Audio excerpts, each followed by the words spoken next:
Samalkot municipal సిబ్బంది తీరుకు నిరసనగా ధన్వంతరి నాయి బ్రాహ్మణ సమాఖ్య నాయకులు జిల్లా కలెక్టర్ షాన్ మోహన్ సగిల్ని కలిసి వినతి పత్రం అందజేశారు. ఈ సందర్భంగా ధన్వంతరి నాయి బ్రాహ్మణ సమాఖ్య జిల్లా అధ్యక్షులు సుందరపల్లి గోపాలకృష్ణ మాట్లాడుతూ సామలకోటలో నాయి బ్రాహ్మణులకు జరిగిన అన్యాయంపై కలెక్టర్కు ఫిర్యాదు చేయడం జరిగిందని, బాధితులకు న్యాయం చేయాలని కోరడం జరిగిందన్నారు. ఈ కార్యక్రమంలో ఎదురుపాక సత్యనారాయణ, ఉప్పిడి గోపీకృష్ణ, ఎదురుపాక శివ, సూర్యప్రకాష్ తదితరులు పాల్గొన్నారు. మా వాళ్ళకి ఇబ్బందులు గురి చేస్తున్నారు. వాళ్ళ జీవనోపాధిని పట్టుకొట్టే ప్రయత్నం చేస్తూ ఉన్నారు. కాబట్టి నిన్న విషయం తెలుసుకుని పిఠాపురం మున్సిపల్ కమిషనర్ గారు కలిసి వారికి జరిగిన విషయాన్నంతా చెప్పడం జరిగింది.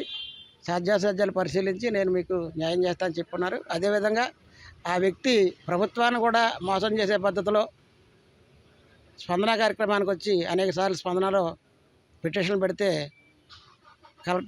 గౌరవ కలెక్టర్ గారు పరిశీలించి న్యాయం చేయమని చెప్తే అక్కడ ఏ విధమైన ఇంటిమేషన్ లేకుండా విద్యుత్ డిపార్ట్మెంట్ వారు మా సెలూన్ షాప్కి కరెంట్ కట్ చేయడమే కాకుండా ఆ షాపును లేపేసే ప్రయత్నం చేశారని మాకు తెలిసి మా దృష్టికి వచ్చిన తర్వాత మేము గోపి గారు అందరం కలిసి అక్కడికి వెళ్ళడం జరిగింది. అక్కడ పరిస్థితులు చూస్తే మీకు చాలా విభిన్నంగా ఉన్నాయి. ఎందుకంటే షాపుకి కానీ ఆ ఇంటికి కానీ అక్కడ పొంతం లేదు.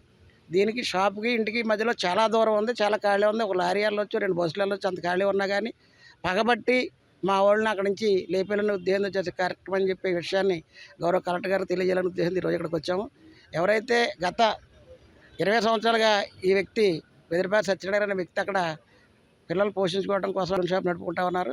కాబట్టి ప్రభుత్వం వారు వెంటనే మన్నించి ఈ విషయాన్ని పరిశీలించి మా సోదరులకు న్యాయం చేయాలని మీ ద్వారా కోరుకుంటున్నాను. గత 20 సంవత్సరాల నుంచి ఆ సెంటర్లో నేను సెలూన్ షాప్ నడుపుతున్నానండి.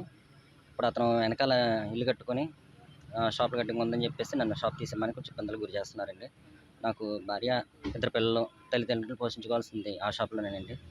ఇప్పుడు అన్యాయంగా నాకు షాప్ తీసేయాలని చెప్పేసి చేస్తున్నారండి.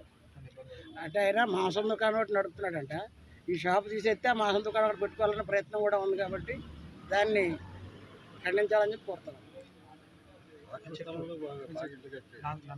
నన్ను ఆదుకోవాలని చెప్పేసి కలెక్టర్ గారిని కోరడం జరిగిందండి.